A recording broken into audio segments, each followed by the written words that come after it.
जदि केही व्यक्ति चाहूचंती तार पड़ोसी बंधु बांधव आउ मित्र माने मध्य समस्ते ताको सम्मान करिवे आउ तार समस्त शत्रु नाशन हो जीवो।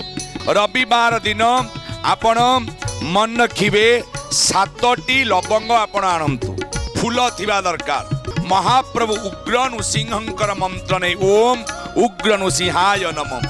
थरुटिए दर्शक बंधु परीक्षा कर देखंतु जीए आपण शत्रु शत्रुर ना आपणकर मन थिबो जानिथिबे एतिकी प्रभुंक पाखरे कहिबे हे उग्र नृसिंह मोर शत्रु मित्र हो जाऊ।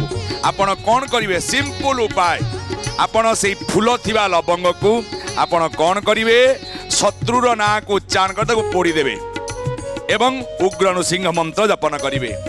एमती जेते शत्रु थिबे तांको ना कहिकिनी आपण ये 7टा लवंग को रविवार दिन आपण